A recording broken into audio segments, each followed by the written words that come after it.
کے اس دنیا میں تشریف لانے سے پہلے نبی صلی اللہ علیہ وسلم کو نبی بنائے جانے سے پہلے کا جو زمانہ ہے اسے کہتے ہیں زمانۂ جاہلیت. کیا کہتے ہیں اسے؟ جاہلیت. کوئی برائی کوئی گناہ ایسا نہیں تھا جو اس دور میں نہیں ہوتا تھا. ان بڑے گناہوں میں سے گناہ یہ تھا ان لوگوں کا کہ گھر میں جب بچی پیدا ہو جاتی ان کو چڑ آتی تھی, غصہ آ جاتا تھا. انہوں عیب سمجھتے تھے کہ میرے گھر لڑکی کی پیدا ہوئی. سمجھ میں آ رہی بات؟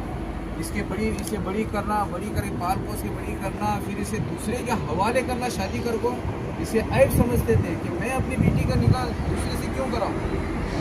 گھر میں بچی پیدا ہوئی کہ تو اسے عیب سمجھتے تھے اور کیا کرتے تھے, جیسے ہی بچی پیدا ہو گئی تو اسے کیا کرتے, لا کر کے دفن کر چھوڑتے. بہت بڑا زمانے جاہلیت کا کیا تھا, زمانے جاہلیت. لڑکی گھر میں پیدا ہونے کے بعد کیا کرتے تھے, سیدھا دفن کرتے. بات سمجھ میں آ رہی؟ اور اس کے علاوہ جو ان کی بیویاں بھی جو ہوا کرتی تھی ان کی کیا بھی ویلیو نہیں کرتے تھے. جانور کی طرح جو سلوک ہوتا ہے وہ سارے سلوک وہ کرتے تھے. کیا ہے, عورتوں کا بالکل عزت نام کی کوئی چیز ہی نہیں تھی ان کی. عورت کے تو عیب, بچی پیدا ہونا ان کے لیے عیب تھا. ایسا زمانہ تھا. سمجھ میں آ رہی بات ہے؟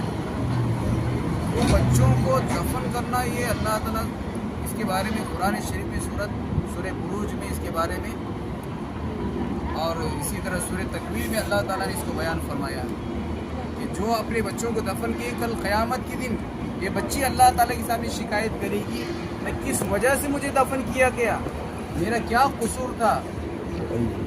جس نے دفن کیا اس کے لیے بڑا دردناک عذاب ہوگا کل قیامت میں. اللہ تعالیٰ نے قرآن مجید میں اس کو بیان فرمایا. بات سمجھ میں آ رہی ہے؟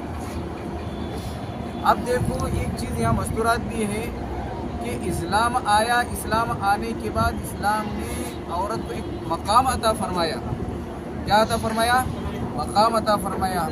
ماں کے قدموں کے نیچے جنت ہے یہ بتلا دیا. بیوی کا کیا حقوق ہے یہ بتلا دیا. لڑکی پیدا ہو جائے تو اس کی تربیت کرنے پر کیا فضیلت ہے. ایک لڑکی پیدا ہو جائے اسے بڑی کر کے نکاح کرا دے تو اللہ کی نبی صلی اللہ علیہ وسلم فرماتے ہیں میں اور وہ شخص جس نے اپنی ایک لڑکی کا نکاح کیا یا دو لڑکی کا نکاح کیا جنت میں کس طرح ہوں گے. آپ صلی اللہ علیہ وسلم نے اس طرح اشارہ فرما دیا. تو یہ مقام کسی نے عطا فرما دیا, اسلام نے دیا. کس نے دیا؟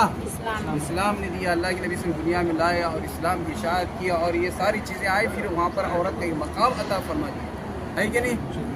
اب اگر اور اسلام نے